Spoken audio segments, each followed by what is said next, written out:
right, welcome back to another episode of Phoenix Edge. This is an RPG and gaming news podcast.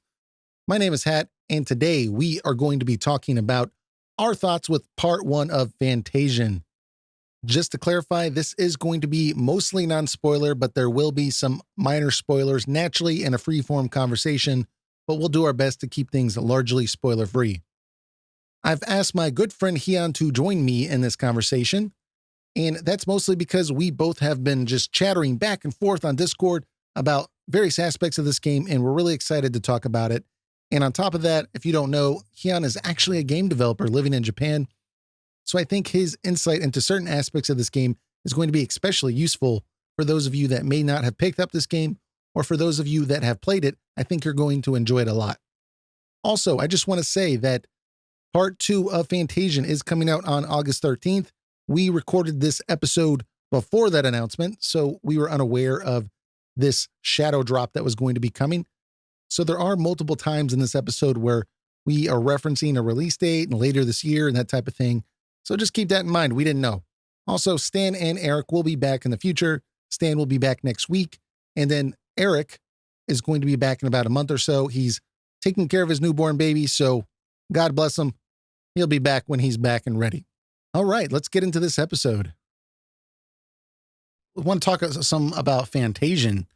So this is actually a game that's been created by Mistwalker. If you're unfamiliar with Mistwalker, it's led by Hironobu Sakaguchi, the creator of Final Fantasy. And so this is a more retro-styled RPG. It's Sakaguchi going back to his roots.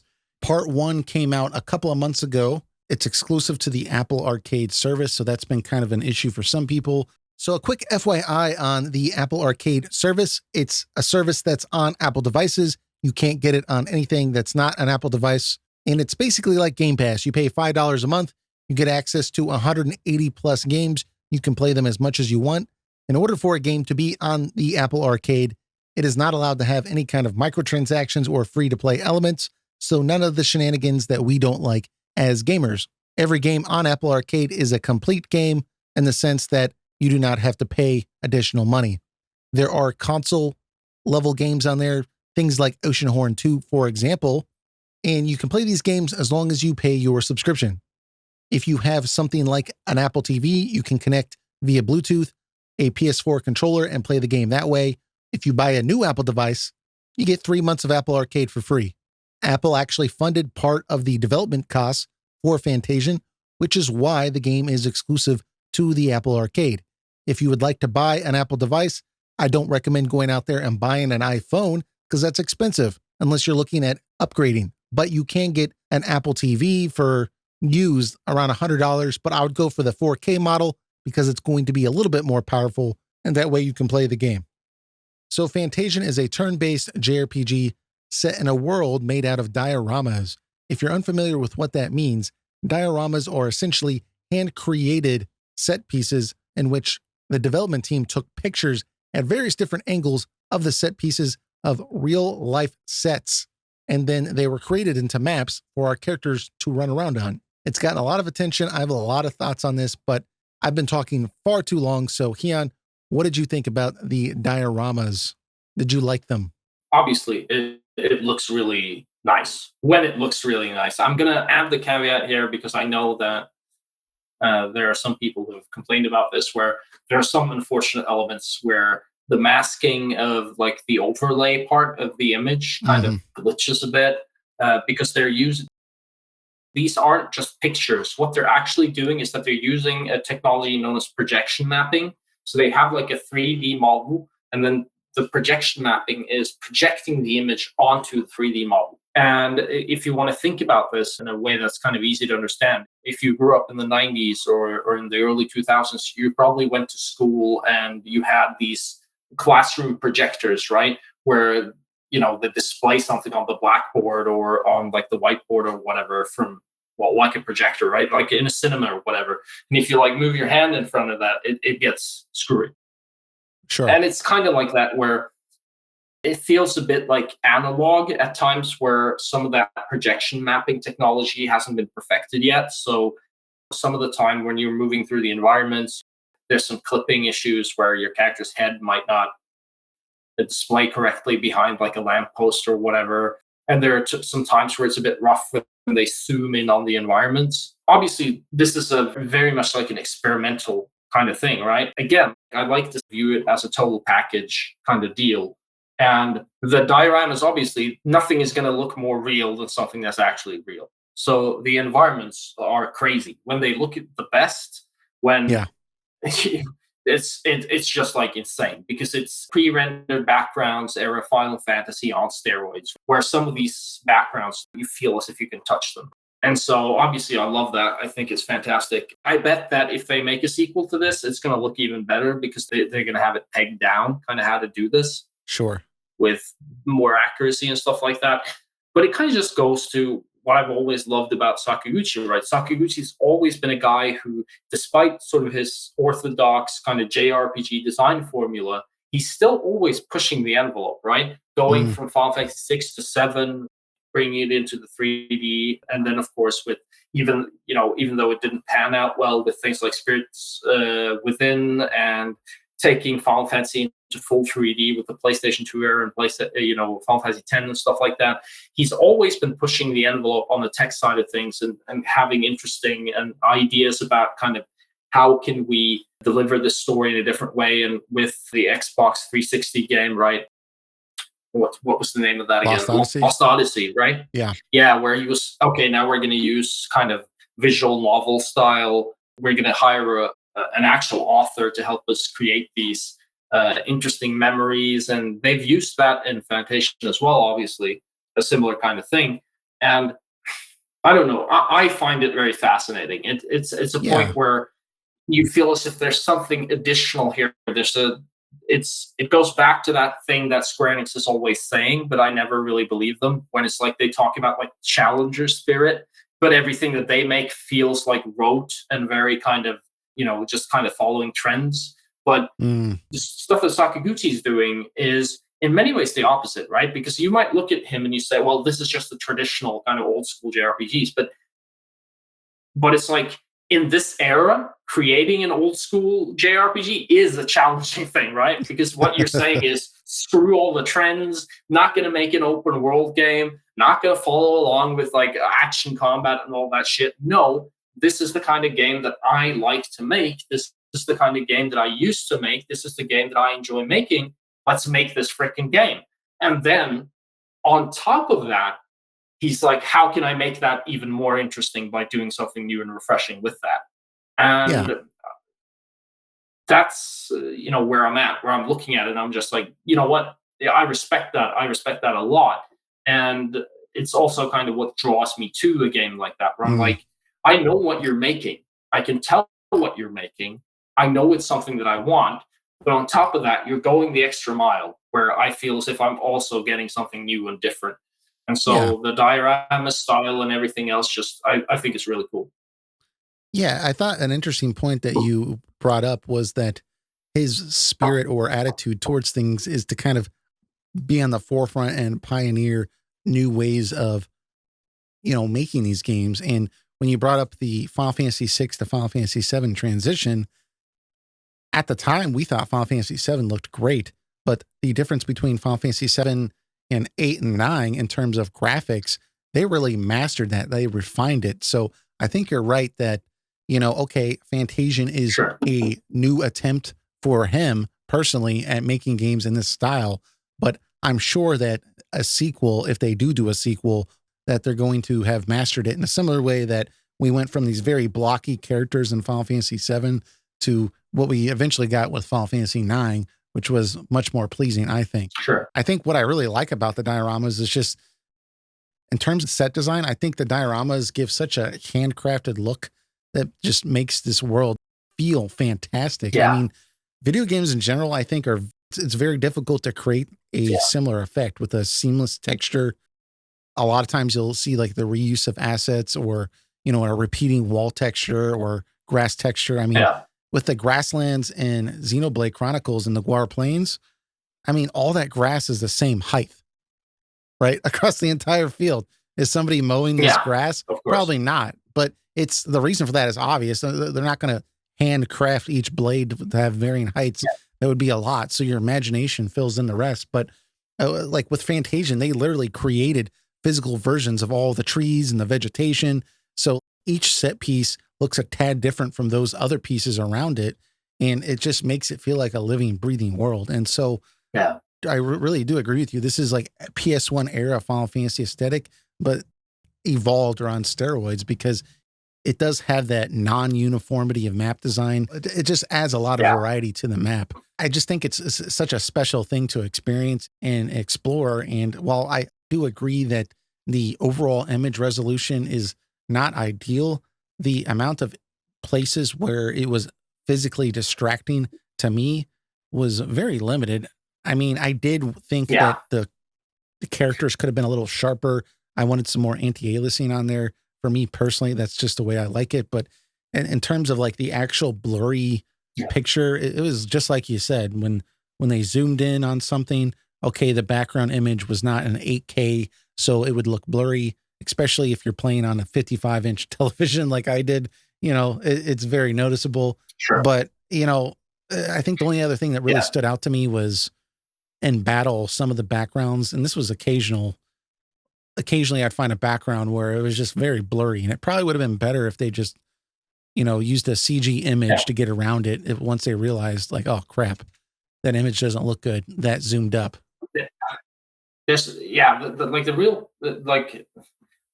Obviously it's so easy for some of us to kind of see it in retrospect, right? Because a lot of the problem with game development, it has to do with the distribution of resources, right? Where, which, like, to clarify, I can sit here and I can, you're a game developer. I don't think I mentioned that. So. Yeah, sure. So like, I can sit here, like, when I'm working on my own game on my own time, and I can be like, if I have a blurry image, or if something's like, you know, so for instance, for the backgrounds of my game, I craft all the things in 3D first, and then I export it to an image software, and then I hand draw everything on top of that, basically, or use filters or something like that. Gotcha. And I created at basically pretty much like 4 times the resolutions of what I'm actually using in the game, because I'm a Nazi. And so so like by doing that, I can always, like, kind of, you know, I can zoom in on the image, no problem, right? Because I already made it 5 times or 4 times bigger than I had to, because I'm insane. But in normal game development, you cannot do that, because you don't have that money and that time and whatever. And I can imagine, like, you paid all this money, you made all these dioramas, you've taken all the photos and shit like that, and it's actually in 4K. But then you're sitting there the day when you're actually, like, making the event scene, and you're using the projection mapping thing, and you're designing the scene, and you're like, I need to zoom in on this image, and you zoom in on it, it's like, oh crap, it's blurry. But then you're like, but I don't have the time now to fix it anymore, right? I don't have the time, or I don't have the money. We're just gonna have to move on ahead with what we have, right?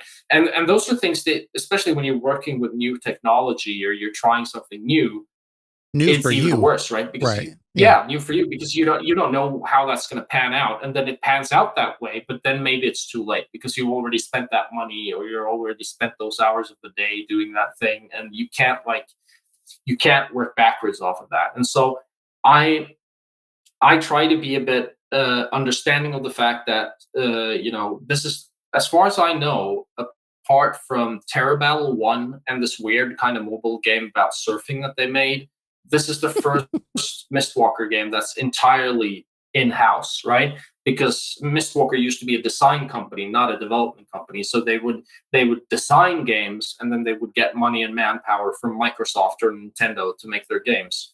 But Sakaguchi used all this, like, gotcha money and all his Apple money to really make this project his own. And there's been a couple of years, I think, since Sakaguchi actually did that. So you know, here we have this very old guy, like, suddenly he's making a game again from scratch with his own company, with his own money, right? And not to mention, with a new tech and with a new concept, right? Yeah. Not to mention the game also, because it's on the Apple Arcade, it has to run on many different types of devices. It has to run on a Mac Yeah. computer, like every version of iPad, every multiple versions of iPhone, Apple Yeah. devices too, and it's going to multiple screen sizes. I mean, they're making it Yeah. for iPhone on a small screen, but then people like me are playing it on a television, and you have to keep all that in your mind while you're making it. Must have been very Yeah. difficult.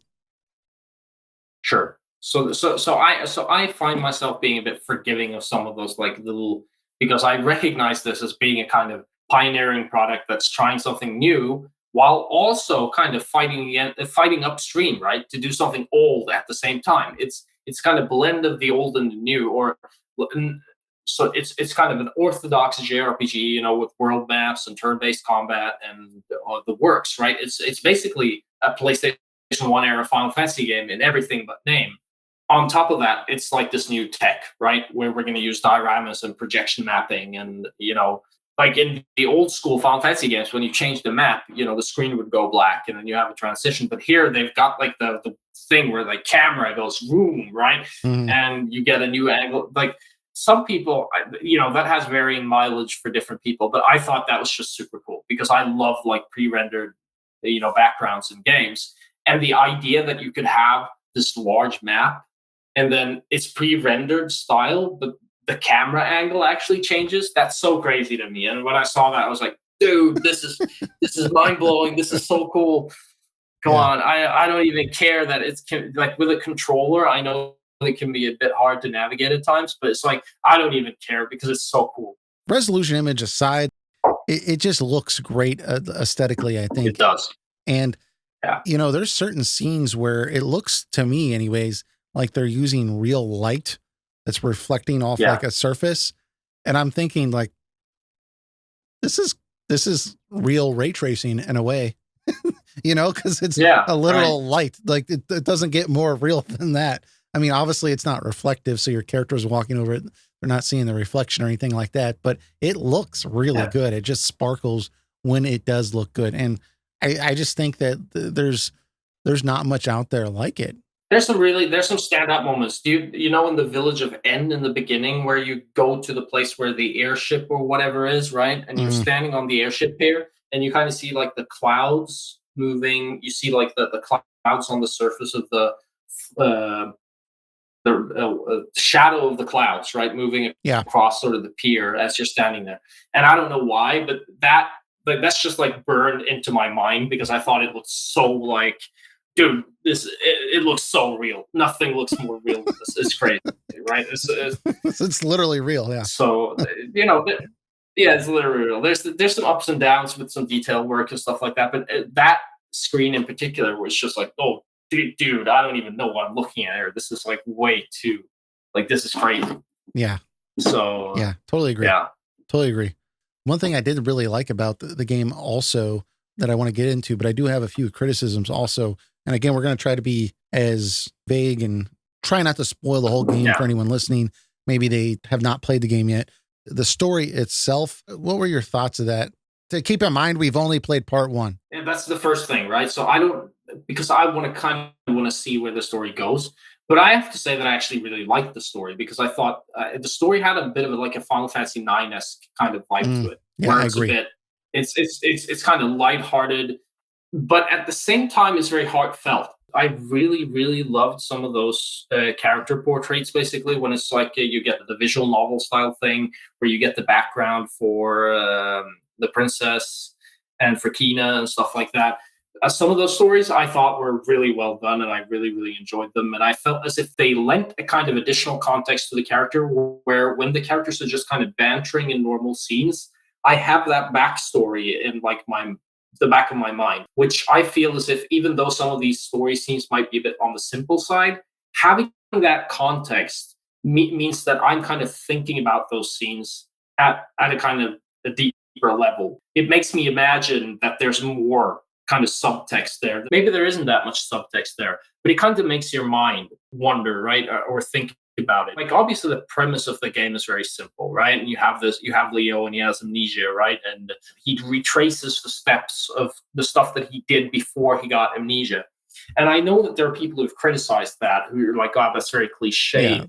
the reason that critique doesn't land very well with me is Mm. that I don't think that Leo's amnesia is actually kind of like the point of the story, right? If you create a story kind of centered around an amnesiac, usually what happens is that the amnesia is very important somewhere in the plot. And usually where I get the sort of the hiccup when it comes to amnesiac stories is that it becomes too convenient. Like in the case of Final Fantasy VIII, where everybody knew each other like back in time or whatever, and it's just very convenient that they don't remember that. Leo's amnesia is not treated in that way. It is not a central story pillar, and it is kind of thrown aside very quickly. The only reason that is there is essentially to kind of kickstart his journey, like his motions through the plot. Because if you pay attention, you'll notice that he is constantly remembering things. He's not like a static amnesiac, right? When he gets back to after like the opening sequence, he goes, you start in this beginning town, and he retraces his steps, and he already starts like remembering things the moment he does that, right? He recalls like his father, he recalls certain things, and he's like, yeah, I kind of remember that when I think about it. And most of the story is more like a kind of retracing the last things that he did before he like got into that accident. And I feel as if the amnesia was just kind of, it was just like a catalyst. It's not a plot point, it is a premise.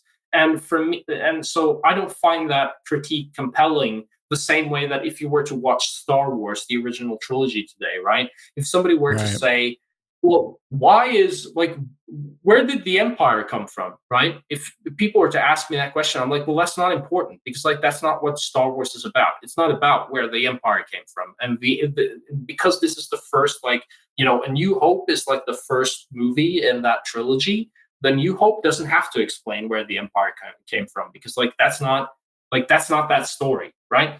The Empire is already here. The story starts from the point of view of the Empire already being in control. That's the premise. And I would say that about like Leon's amnesia as well, where I'm like, Leon's amnesia is the premise of the story. It is not the point of the story, right? And so like people can say, oh, that's so cliched, but I don't think it is, because I think most cliched usages of amnesias are very particular, where those amnesias are actually used to hide very important things about the story, and in very contrived manners, right? And I don't think that's true for Leo's amnesia. And so I feel as if that, you know, it just doesn't land for me as a story critique. Yeah. And yeah.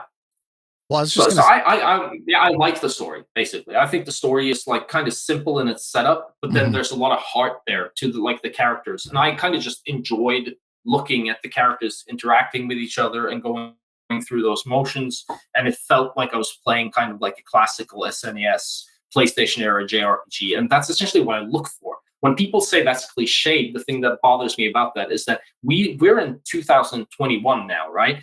Most people don't make these games anymore. These games were cliched towards the end of the 90s, where we have like 50 of these games that we could play. But nowadays, since circa 2005 or whatever, nobody's making these games anymore. So it becomes completely redundant to call them cliched, because these cliches haven't been used for over a decade, right? In a AAA By fashion. Yeah. Yeah. I totally agree. yeah, On the amnesia point, I want to comment on that and just say that narratively, I enjoyed learning about his past, Leo's past. I do think they were a little vague with the purpose of the memory loss, but like you said, it was kind of tossed sure, aside. Whereas you could look to stronger examples. For example, Final Fantasy VII, Cloud's memory loss is sure, explained by living through a traumatic experience and experimentation on his body sure, that sure. almost killed him. So I think there's stronger examples, but Sakaguchi has stated many times in interviews and such that his inspiration for this game was a live stream he did a few years ago where he replayed the entirety of Final Fantasy Yeah, VI. And after finishing that game, he was surprised how good the game still was. And it made him realize there was something in that sure, era that was lost as time moved on. And it was so sure, profound to him that he realized himself had forgotten something special. So knowing the idea of sure. forgetting the past was an impact on him. The idea that Leo, the main character, is also recovering his past, I think kind of works with the theme or intention behind the story for me personally. I realize this is some like anecdotal stuff outside the game. But I guess to me, that's why it didn't really bother me on top of some of the other things that you brought up. It's just, I just felt like it was an idea that was used because it's kind of the inspiration for the entire game. Sure. So could it have been a little bit stronger in terms of really giving us some clearer purpose of it? Sure. But again, it's not, I guess you could say it is a compelling reason for the character to find out, his past. So in that regards, it's important to the story, but I was able to get past it, but I guess I could see why maybe some people were not. Yeah. I just feel as if there's a pretty big distinction between like a plot contrivance and what I would call like a part of sort of the what shall we say, like a plot premise, right? Where when you're talking about Cloud, right, and his memory loss, his memory loss is very deeply tied to the story, right? And if Final Fantasy VII hadn't kind of paid that off well, then that would have been horrible, right? Because it's so important, right? If we didn't have like a concrete explanation for exactly like how he got that memory loss and everything else surrounding that, it would take away from like the reveal. But Leo's character arc is not tied to his memory loss at all, right? He was just like he was on a mission and he gets caught up in an explosion and like the magic surge or whatever from that explosion just kind of wipes his mind and that just sets him back, right, on the journey that he was already on. And then he kind of has to retrace, redo the yarn or whatever, retrace his steps to get back to where he was before. And then he just kind of carries on as he was in the first place, I suppose. And as far as like a plot premise, I think that's just fine. Like, because it's not like the thematic core of the game or like it's not the crux of what's going on with the characters. I would argue that probably Leo's arc, and Sakaguchi said this in one of his recent interviews, right, is that Leo's arc is more tied to the relationship with his father than like anything else, right? So like his story is a story about him and sort of the legacy of his father and their relationship more so than it's a story about a guy who has amnesia, right? That's just like the inciting incident. And I don't think you should judge the inciting incident the same way that you would like judge kind of like the crux of the plot of Final Fantasy VII, which is Cloud's identity crisis, right? Yeah. But maybe that's just me. I agree. There are a lot of things I enjoy about it, and I can get into that, but I just want to get like one critique out of the way with the story that I do want to acknowledge. To me, and maybe this is just me, but the story of the game is really more of a collection of short stories that tie together to a bigger picture later in the game. And so on that note, sometimes I feel like the short stories, all the time, once the short stories are established, I find that they're really good overall, very enjoyable, very well done. But once a story closes or a short story closes, the transition to the next plot beat can feel a little clunky. And I'll give like one example, and this isn't going to be very spoiler, but it's a small, very light spoiler. But one of the story components of the game is locating these toy boxes, which are effectively like hidden layers from Leo's past. And it contains various secrets that will help you guide them to the next objective. And so after locating one of the toy boxes, you obtain an item that allows the party to travel anywhere on the map. And this is the close of that particular story beat, which was good. But in order to get to the next plot beat, the party says something along the lines of, Leo, we should test out this new device. Where should we go? And Leo says, let's go to that restaurant I like. I really like, I'm in the mood for some omelets.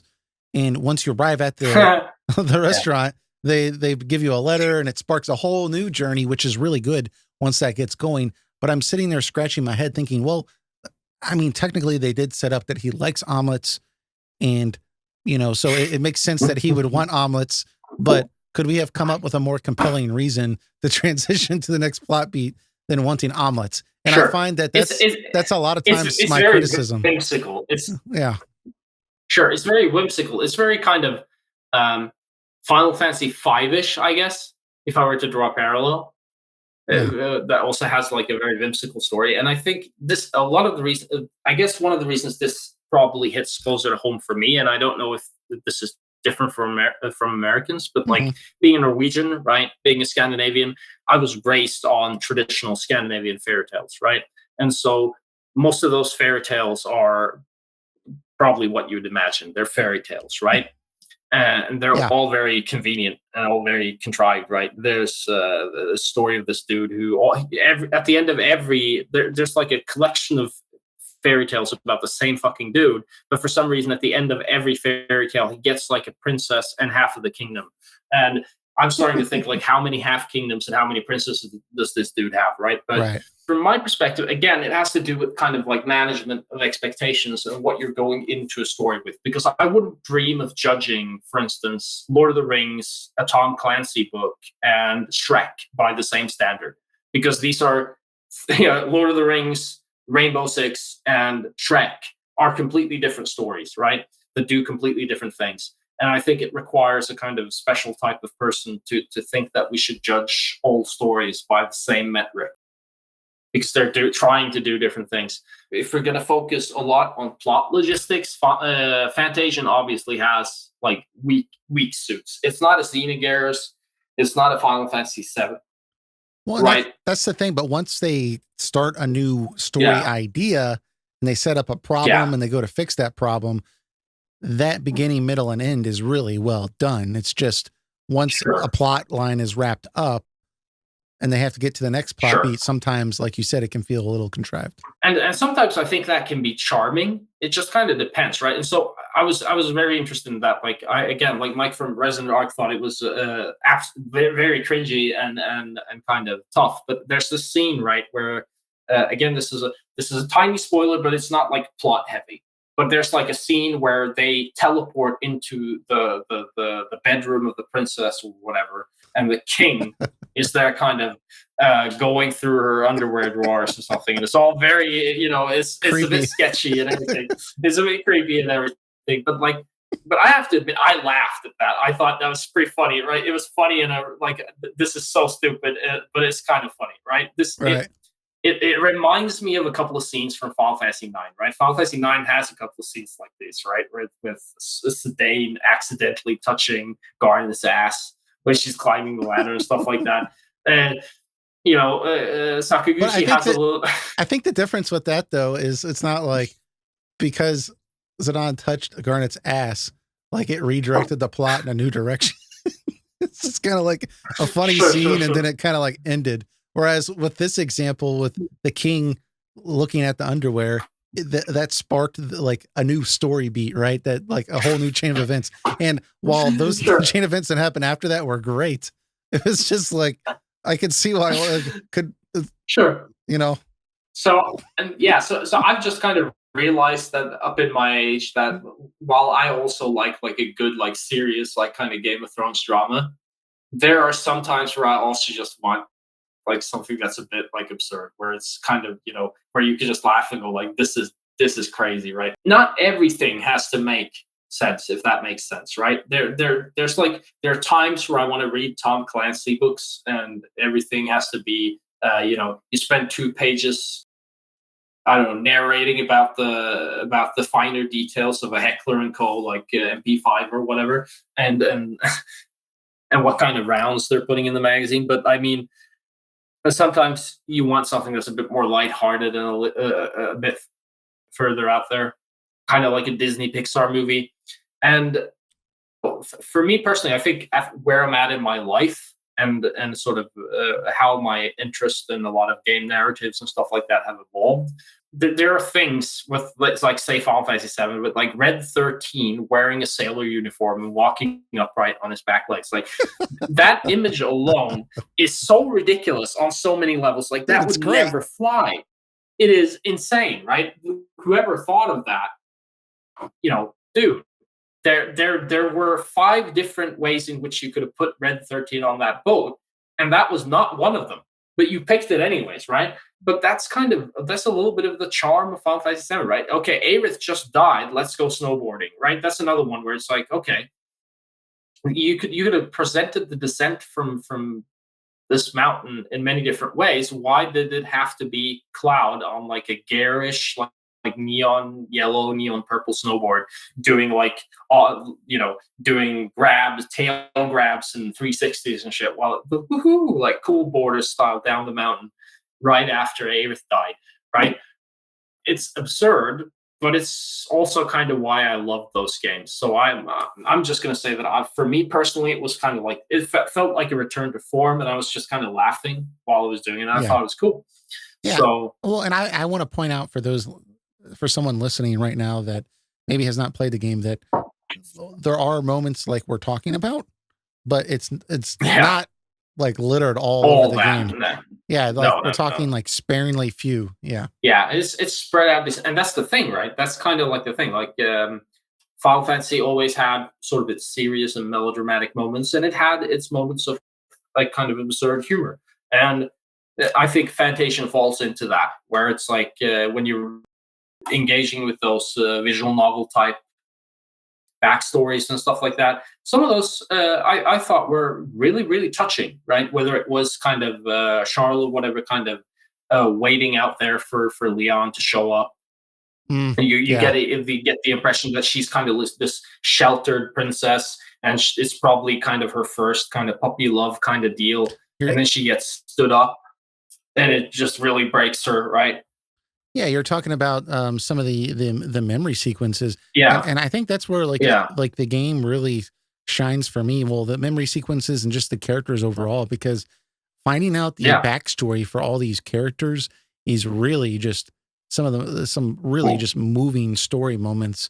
Basically, if you guys are unfamiliar with what we're saying, if you've ever played Lost Odyssey, which probably many of you haven't, so I'm Yeah, just going to explain it. They have these memory sequences in the game where they'll show still images of different like moments in a story while the characters, describing an event that happened that was important to them. And yeah, in this game, I think it's really well done. I mean, I know that the big thing with Lost Odyssey was yeah, they hired, an actual author to write these stories, and it was, something that people would purchase separately from the game because it was such a great story. And I just didn't think that's what they were going for here. sure. I thought that the artwork was well done. I thought the music accompaniment to the artwork was Yeah, really well done, and it really helped flesh out this memory that this character was having and make me feel like I was there more so than it would have been if it was just an end sure, game cutscene, because the artwork accented like the emotion on the character's face. I mean, I could see tears in characters' sure. eyes, or laughter or, whatever. And it really brought home what was supposed to be happening. And so these memory sequences where they're showing these prior memories in almost storybook fashion, I thought it was fantastic, and I hope that if Yeah. there are future games, that they continue to incorporate this in future titles. Yeah, and it's as I said earlier, it kind of recontextualizes a lot. So I played through Fantasia Part One 3 times now, I think. And when you look at the story scenes that are not sort of like say the cut scenes and the characters, and even the 3D models actually emote very well, I think, because they're kind of like exaggerated anime characters, right? So they're done very well when it comes to like facial expressions and stuff like that. It's very different when you kind of see the princess's reaction to Leo a second time. You know that that's what she's thinking, and you can see it through her facial expression. And when you just see it the first time around, it's just it's just a facial expression, and you don't know what she's thinking or why she's acting like that or whatever. But when you see it a second time, it feels a lot more, you get a much more lucid appreciation of what kind of the characters are saying and why they're saying the things that they're saying, and stuff like that, because those novel sections kind of give you a sneak peek at the private insides of the characters that you don't usually get in video games, because it's all kind of third person. You're watching it from above, right? Mm, Whereas books and stuff like that, in books you have inner dialogue, right? And so the fact that they're using inner dialogue in these kind of visual novel sections, I think just adds a lot to the characters. I don't think there's any character in the cast that I don't like, which is also like a huge maybe. Obviously some of the characters could have been like stronger characters perhaps, but To me, I care more about not having anyone that I hate in a cast, right? And so I like for almost any Final Fantasy game, I can mention at least one or two cast members where I'm like, I would rather that person was just like not in the game because they piss me off. Like Final Fantasy 7, like Kate Sith, don't like I don't want him. He doesn't need to be there. Like fuck off, right? Right. And in Final Fantasy 8, I don't know. There's going to be characters where I'm like, I'm never going to use this character because I just can't stand him. Yeah, I guess Irvine is just a character that I just couldn't stand. I just didn't want in my party. In Final Fantasy 9, Eiko is a character I just never wanted. She grew on me, but I feel you. Yeah. I just can't do that. I can't do like the jealous little sister trope thing from anime where where she's like butting her head in where it doesn't belong because she doesn't like the fact that Sedaine likes Garnet or whatever. Like that thing just makes me want to kick her in the face. So I don't know. Like all of these games have some characters I don't like. In Fantasian, at least so far, all of the characters have been at least kind of within my wheelhouse where I'm like, okay, I can stomach this character. It's not a bad character. What I really like about this cast of characters, though, and to me, this is a positive. To some, it might be kind of a negative, but in general, a lot of the characters felt like a kind of incorporation or celebration of prior FF characters in a way, but they had their own color to it. So we have Zeniker, who might as well be called Sid because he's, an older man who's a master pilot of an airship. But we've seen that before in Final Fantasy games. It's fine. We have Tan, who's clearly modeled after Shadow from FF6, this mysterious character that randomly appears within the story. Kina, I got massive Aerith vibes. She's a creature of the forest, right?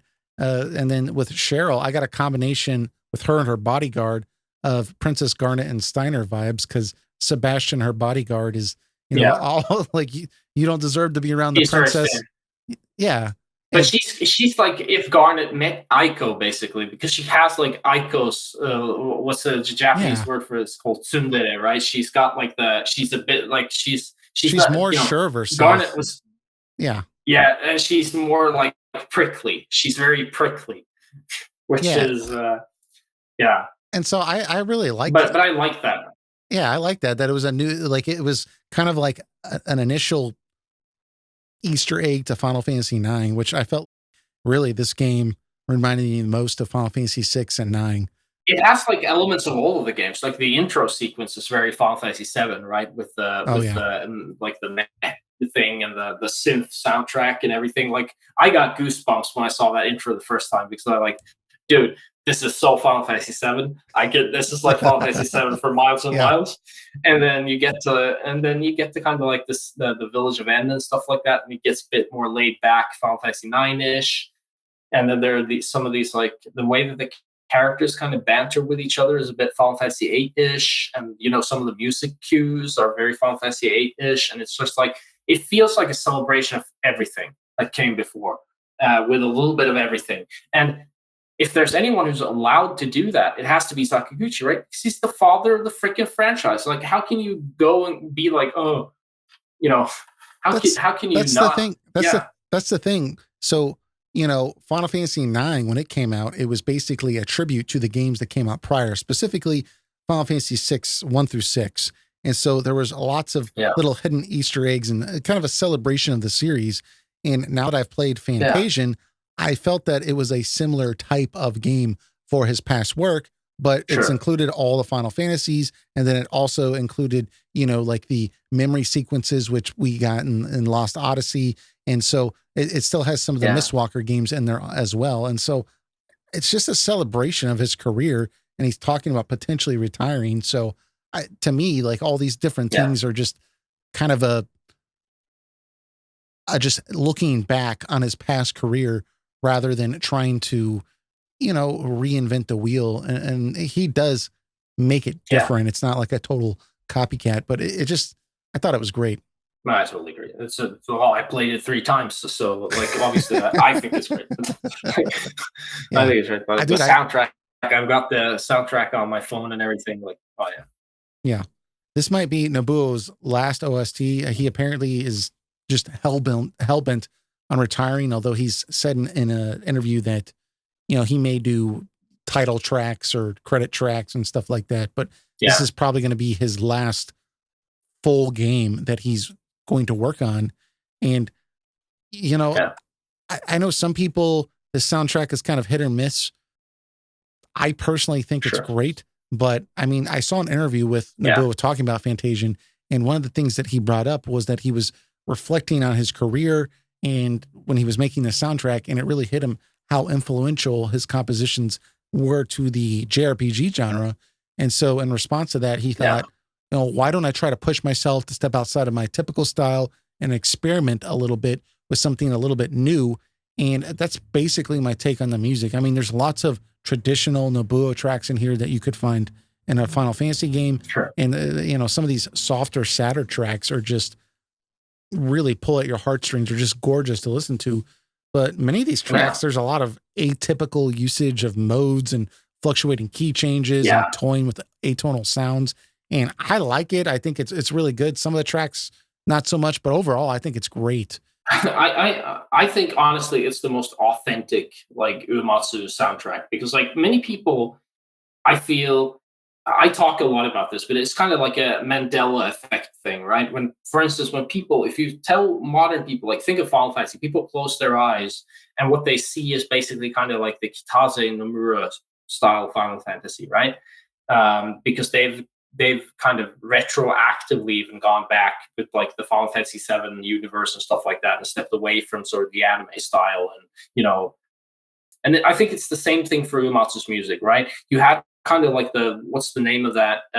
Not the he had like the Final Fantasy kind of orchestral circuit thing that he did. What's that called again? Like the Worlds of Final Fantasy or something like, no, it wasn't that. It was yeah, so stuff like Distant Worlds. whatever, like yeah, distant worlds or whatever, right? And I feel as if that's like just Mandela affected the shit out of everybody, right? Whereas like they think everything that he ever made was kind of like it's meant to be orchestral, but that's not true, right? His background is in primarily like his sort of his jam is Italian prog rock, right, and Western prog rock, where and symphonic rock, right. He's the person who always envisioned his music as a combination of orchestral instrument, band instruments, and synth, right.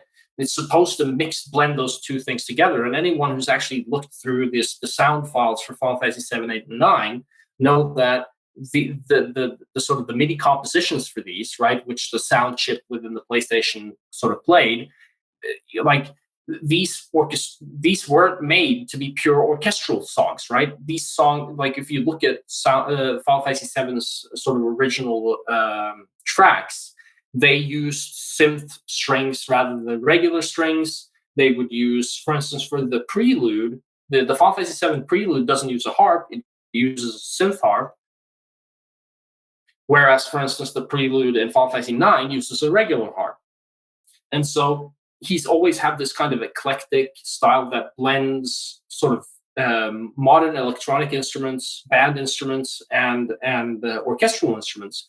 And that's how his music, I think, was always at its base. But it couldn't be expressed with like a sound chip or with like well, with a sound chip, basically, whether it was a PlayStation 2 sound chip or like a Super Nintendo sound chip. And so listening to this soundtrack made me feel as if finally here's Uematsu making the kind of music that he used to make, but he's making it through modern instruments. It feels more true to his style than any other soundtrack, in my opinion, because he really goes into these prog elements. He really goes into a lot of this alternative influences. He blends a lot of different genres. I mean, like the Vaughn's battle theme has like funk rhythm. For Christ's sake, right? It's got like a funk rhythm, but it's using like the Seymour Final Fantasy X style synth arpeggios, and then you got the guitar and shit like that. It's is absolutely brilliant, and you've got and the soundtrack is just filled with leitmotif references to Final Fantasy IX, Final Fantasy VIII, Final Fantasy VII, Final Fantasy VI.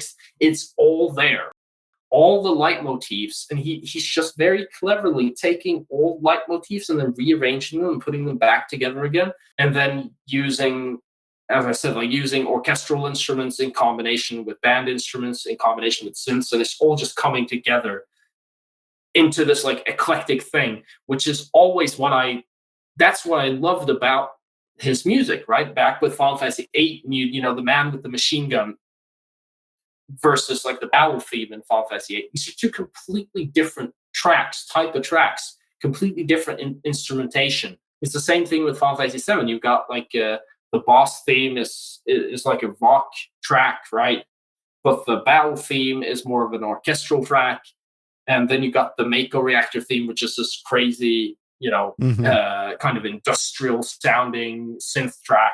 He's always been doing that, but he's never been able to express that fully with modern technology for a full soundtrack, right? This is the first soundtrack that he's ever done that. So this is like the quintessential kind of like Final Fantasy soundtrack if it was made today. And I just can't but love it because that's what I want from his music. Yeah, that's a good point that I didn't even connect. You know, to me, I was hearing a lot of the note choices as having sometimes an experimental edge to it, where you're, you know, using experimenting with a little bit more of an atonal sound at times. But I didn't even connect the prog element, because he has stated in interviews that he really likes his prog bands. I mean, he says he likes even like the classic, like Deep Purple, for example, one of the early prog bands he's a big fan of. So that makes a lot of sense that he would kind of in the instrumentation want to incorporate more of that into his style than he has in the past, which, like you brought up, there was a lot of that with, you know, Final Fantasy VII with that battle theme and the guitar coming in and stuff like that. But I mean, I totally agree. I think it's well done. I think it's great. There are a few tracks where I don't really sit well with me, but by and large, most of them are just great. And there's some that just really kick. The battle theme, the main battle theme is a bit boring on the side. It reminded me a little bit of my feelings about the battle theme from Chrono Cross, where it's like, why did you make this the main battle theme? Because like the battle theme is kind of like the most prominent thing that you're going to be hearing over and over again. So it kind of has to be a bit original. And I really love like the Dimension battle theme. I really dig the Dimension battle theme, where it's like, I just want to jump into the Dimension thing because that battle theme really rocks. And I'm like, why is the regular battle theme so boring when the Dimension battle theme is this freaking cool? But it just, it's just, no, I don't get that. But like, yeah, sure. There's no perfect soundtrack anyways. So I agree that the first 10 to 20 seconds of that battle theme is kind of boring. But after that 20 seconds, I really like it. The problem with that is in a random encounter, you got to sit through that initial 20 seconds every time. But on the Dimension system, that's actually so this game has random encounters, and then the Dimension system is this device that you get in the game that lets you postpone these random encounters. But if you postpone it too long, you'll be forced with, you know, a massive amount of battles that are just keep occurring in a row. But it transports you to a separate screen, and you just got, you know, 30 something monsters that you have to kill. And it's got various boosts and power ups and stuff like that. And me personally, I liked the Dimension system. The only thing I didn't like was that, you know, it used the same background map, image, environment for the entire game. And so I didn't really want to use it that much, because the background environments were so gorgeous and random encounters, because they would change in every area that you were in.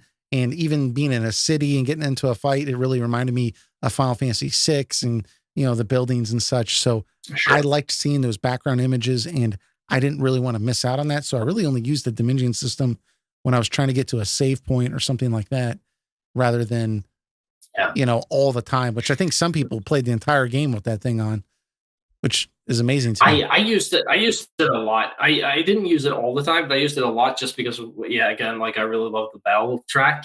And also there's something very, very satisfying with, you know, the screen's like loaded with enemies and you have the aim system thing, right? And trying to get like clever and see, like, I'm going to blast 10 of you guys out of the freaking sky in a single move and stuff. Like when you start, I don't know why. Like I've never been a really big dude on difficult combat systems. I've been more of a kind of when I fight in games, it's always about like how can I more efficiently wipe everything out in the most efficient manner possible, and that's kind of what gets me excited about RPG battle systems. Where it's like I connect the dots and I go, okay, if I do this and this and this, I'm just going to wipe everything out in a single move, and just kind of watching that kind of play out Yeah.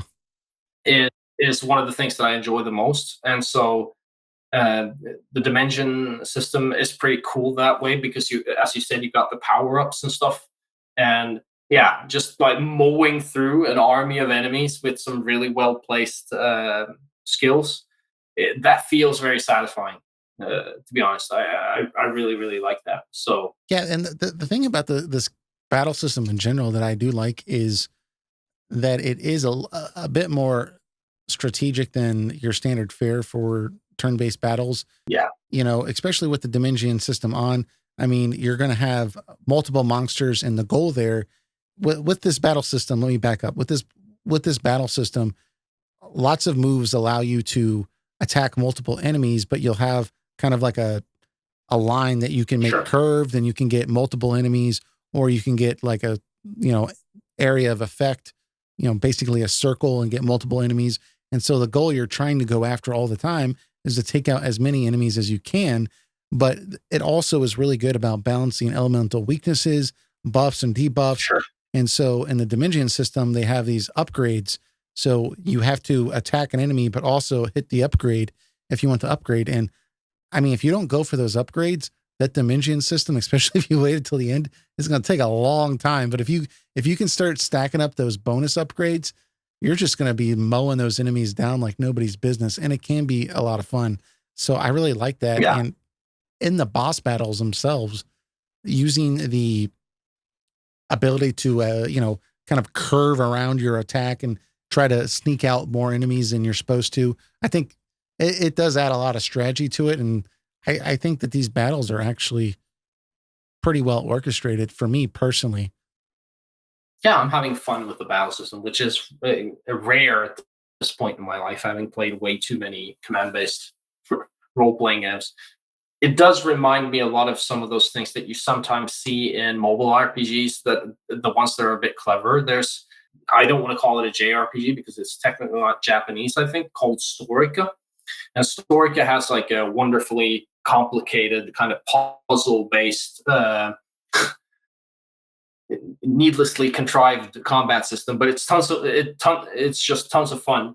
And I think that space is probably a space where you pick up that kind of stuff. So I wonder if sort of Sakaguchi's dabbling in mobile games has kind of broadened his horizons to kind of what you can do with a command-based system in terms of adding kind of puzzle elements to it.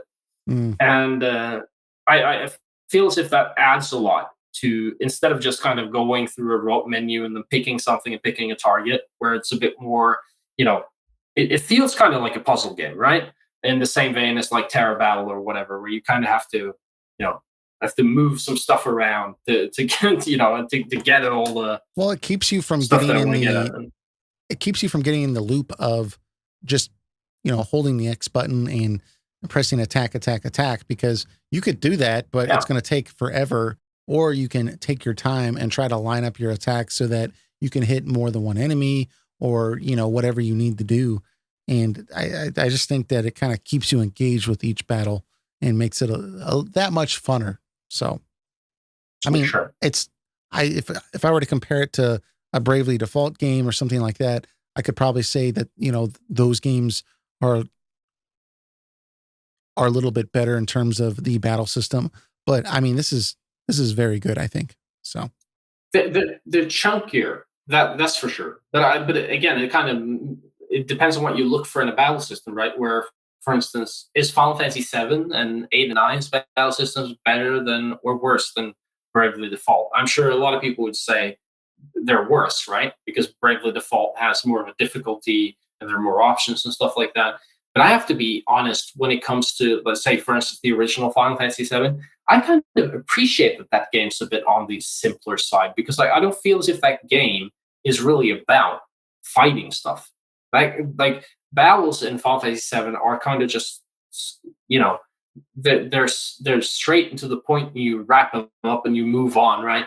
And they never kind of get in the way, and they never kind of get frustrating. Whereas I feel when you play Bravely Default, the battles are more challenging and they're more chunky, but they can also become really annoying and like and drag on and be like, actually I want to go somewhere and do something now, and I'm stuck here dealing with this freaking battle, and it's just it's a pain in the ass. So I feel as if like there's the kind of, I don't know. I would probably say that I have more fun playing Fantasian than I had any kind of Bravely Default game, just by virtue of the fact that at least with Fantasian, I don't actually get sick and tired of the battle system Mm, routinely, which I do with Bravely Default. I do actually get like really sick and tired of fighting stuff in Bravely Default, where I'm just like, I'm going to turn off the random encounters now because I'm not having fun, right, fighting stuff in this game. yeah. Yeah. So So your mileage will vary depending on who you are. I think I could see someone yeah, making the opposite case, but regardless, obviously, yeah, I think for it's really sure. good. So, do you think this is going to be Sakaguchi and Yumatsu's last project? I mean, they both have alluded that the Fantasian's their swan song, but I kind of feel like that It's might be. I think for Nobuo that this might be the real deal. Like this might he's because Nobuo has been a little bit more honest about it. He's like, I'll sure. still work on a track or two here, but I'm probably not going to do a full game, which I think is possibly true. But I just can't like with the amount of attention this game's getting. I cannot imagine Sakaguchi just hanging his hat after this. I mean, it is a high note to land on. I don't know. Like, it could pan out any which way, but I have to think about people like good old, the Ghibli head of Ghibli. What's his name? Uh, Hayao Miyazawa or Mm, whatever, right? And yeah. he's also like he's been saying, "Oh, I'm going to retire. This next thing's going to be the last thing I do." He's been saying that for like 20 years, and he never retires.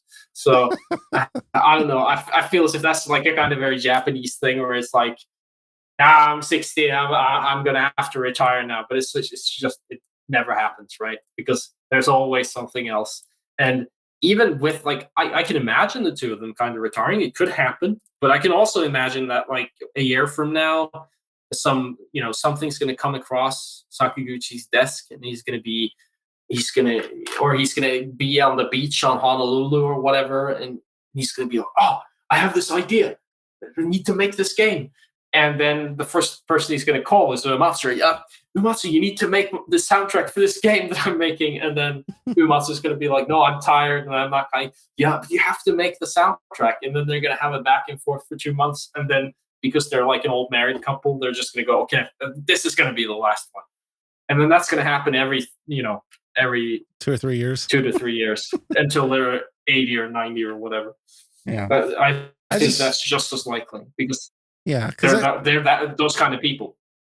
I see a situation where okay, they made this game.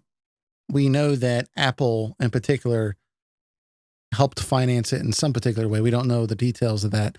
So I could see, given this game is getting a lot of attention, people really like it. I mean, who's to say after this game's done, part two comes out, that, Nintendo doesn't give them a call and say, hey, would you like to do another game in that style? And we'll kind of help with the financing in a similar way that Apple did. Sure. I mean, I feel like that would pique his interest.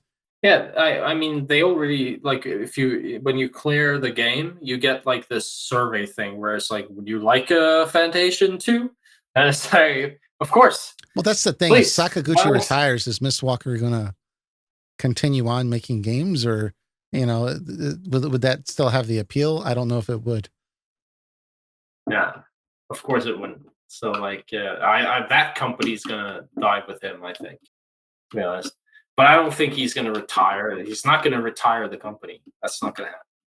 We talked way more than I thought we would. Yeah, there's a lot of There's a lot of things. Soon. I wish we had an actual release date, but I think it's just gonna. I think I'm just gonna see on Twitter one day that, hey guys, it's released, which is basically what happened with part one, where I was like, oh Yeah, crap, I don't have an iPhone. it, like I need to find it's a way to play I don't this. know. have you seen some of like the back and forth between Sakaguchi and people in his company when people in his company are getting pissed like you Sakaguchi need to stop putting out screenshots of things that haven't been announced, and he's like ha ha ha, and he's just like throwing out screenshots of shit. It's really funny. Yeah, he's don't tell me what to do. Yeah, like yeah. is sitting there until three at night, probably like playtesting the gaming, having a couple of beers, and he just has this brilliant idea. I think I'm gonna reveal the new gameplay mechanic on Twitter right now. So, not gonna. I'm not going by like marketing at all. Like. So it's possible It's like, the developers were not ready to say the game is done, but maybe Sakaguchi was just like, looks done. It's like, oops, I pushed the upload button on the Apple Store. I've just uploaded the game. Oops. Well, the thing that's crazy though is, you know, there wasn't really much of a marketing push for part one, like before the game came out. No, like it was just like we said, like it was just announced on Twitter, like, oh, it's released, hey. and Yeah. and that was, and then all of a sudden everyone's frantically trying to play it. But then afterwards, you know, Sakaguchi went on this like speaking tour where he was basically talking to just about anyone, and we reached out, by the way, but I reached out like 3 months later, and they still responded. They said they would do it. It was just, we're in the middle of developing part 2, but they said hit us up again when part 2 is out, and they'll see what they can do. But not out. You should. That's the thing. Like, you should be doing these interviews before you press the button on the Apple Store, right? It's oh. Yeah, but that's the thing that kind of baffles me though, is he did all that afterwards, and apparently I've seen a tweet from Sakaguchi where he said something along the lines of, what's ironic about Fantasian is that it's inspired by Final Fantasy VI, and Final Fantasy VI sold very well in Japan when it was released, but in the West it didn't sell very well. But with Fantasian, it's the exact opposite, where it didn't do very well in Japan, but it's done very well in the West. And I don't know why that is. Maybe it's the paywall and people don't like that, but I have to think maybe it's part of it's just, you know, Sakaguchi doing 1,000 interviews on every YouTube channel that'll take him, at least in the West. And I don't know if he did a similar push in Japan, because I obviously don't watch Japanese YouTube that often, because I don't know Japanese. Not as far as I know.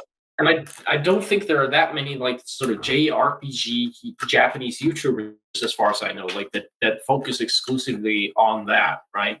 And Japan has a very different culture surrounding that, where even like content like this podcast or Resonant Arc, or I don't know, what other channels do we have, like Night Sky Prince or whatever, right? Those kind of content creators don't seem to exist in like the Japanese gaming space at all, almost. So why do you think that is? Do you have an idea, or is it just perplexing to you? No, one of the reasons for that is that Japanese, it's fine because the Japanese create these games, but Japanese people, like the average person, doesn't treat popular culture the same way, right? So we often talk about here in the West about like games being treated like art, or well, not sufficiently being treated as art, right? And we complain about that, but at the same time, we have people like Mike, or who will create like hour-long video essays about video games, and he's not alone in that. There are plenty of people out there who create. I was just watching today. There's a guy called the Hylian who has like a 4-hour-long part 1, like critical analysis of Final Fantasy VII. Part 1 is 4 hours long, right? People in Japan don't think about games in that way. Like the few people who do are probably working in the games industry and make games, but the average consumer in Japan do not think about games that way, and they don't talk about games that way. And generally, people in Japan don't talk about media and art that way at all. If like you can find people who talk about art and media like that in university circles, like some places, right? But it is not a common praxis or cultural thing to have people who consume, say, movies or like that kind of critical analysis culture doesn't really exist in Japan. So why Um, why do you think Japanese game developers make such great games though, if without that critical analysis? I guess it's because it's a small niche community that does still do that, and they're developers themselves, or but I don't think that people necessarily who make great critical analysis pieces on video games would necessarily make great games, and that's I a good don't point. necessarily think that.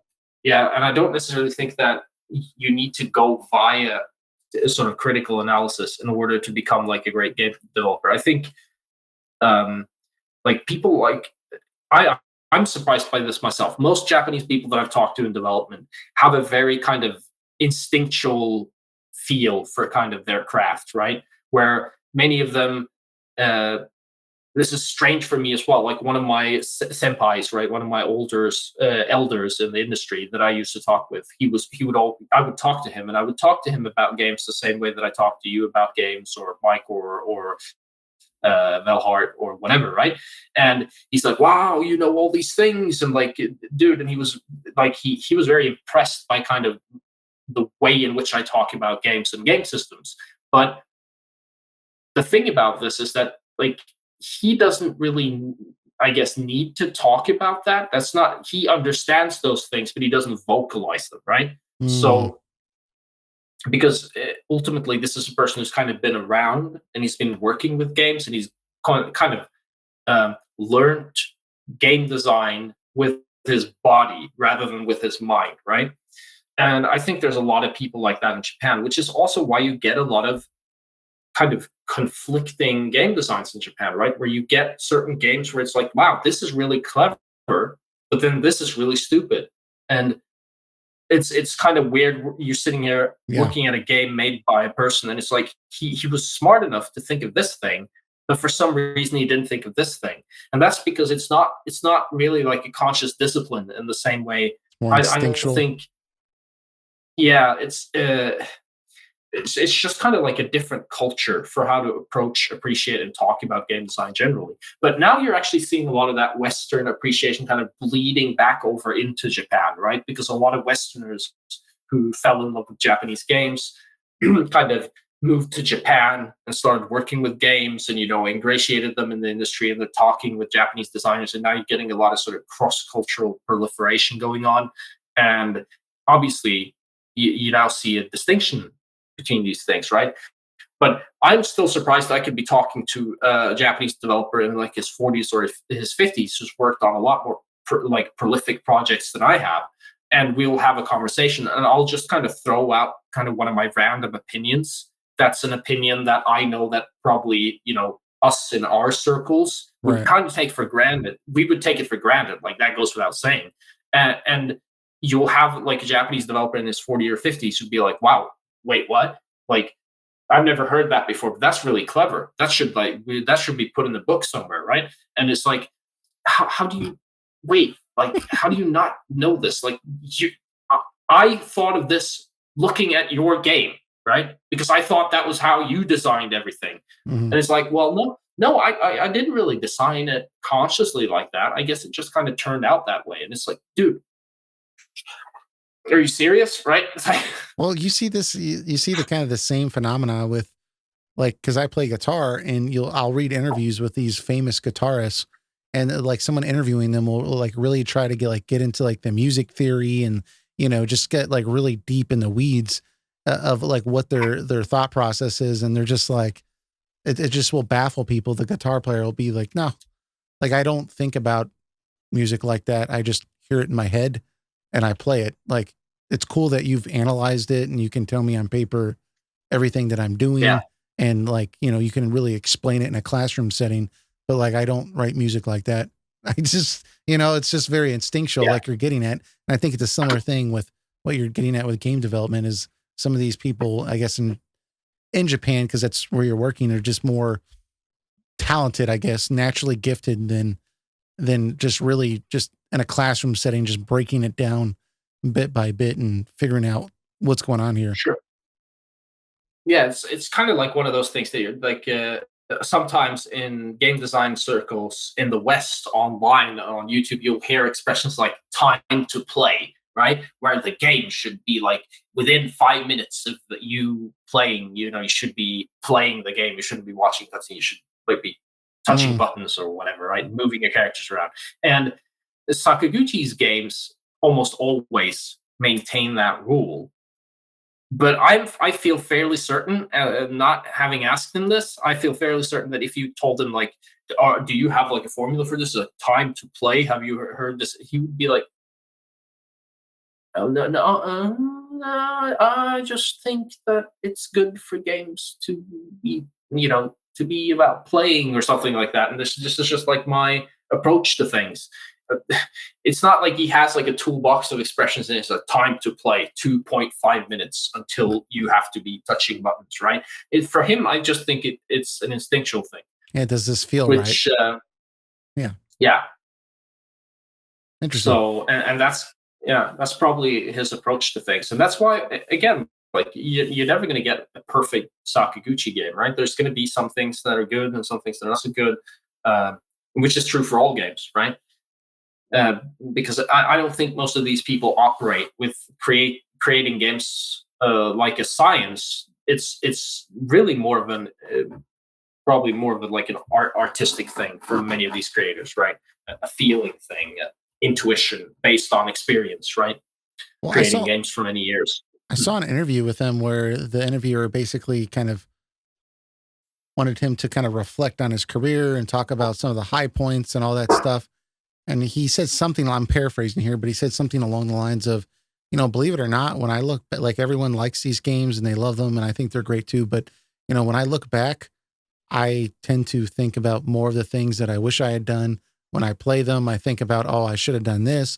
I should have done that. And it's very kind of over analytical of his own work and kind of a recognition of what he could Yeah, have improved.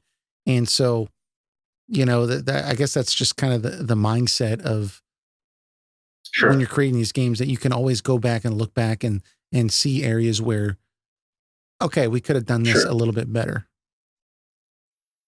Yeah, but that's, yeah. Like if you had this super comprehensive design philosophy and design document beforehand, then you probably wouldn't think like that, right? That kind of thinking usually reflects some kind of intuitive decision making, right? Where, because I guess for me personally, with the things that I design, where I'm being again like super artistic about Mm, my design decisions, very rarely do I go back afterwards and be like, "Oh, I wish I'd picked the flute here," right? If I or I wish I'd designed this map different, or I wish I'd put this character in a different place. The times where I think like that are usually the times where, in the moment, I wasn't entirely sure about what I was doing, right? Where I had a choice between A, B, and C, and they were all kind of okayish, and I didn't exactly know which one was better, and then I just ran with one of them, right?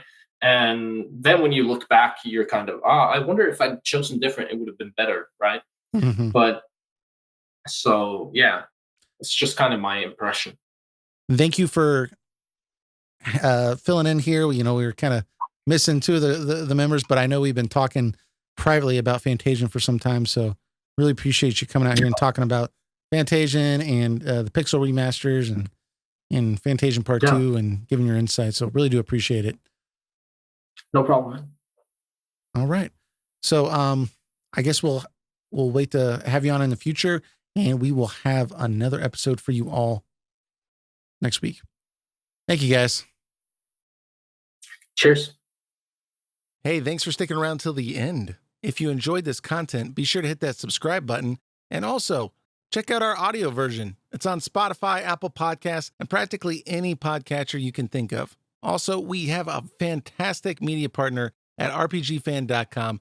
Be sure to go check them out for your latest RPG reviews and news, as well as some other kick-ass podcasts with Rhythm Encounter, Retro Encounter, and Random Encounter. Go check them out. We'll see you next time.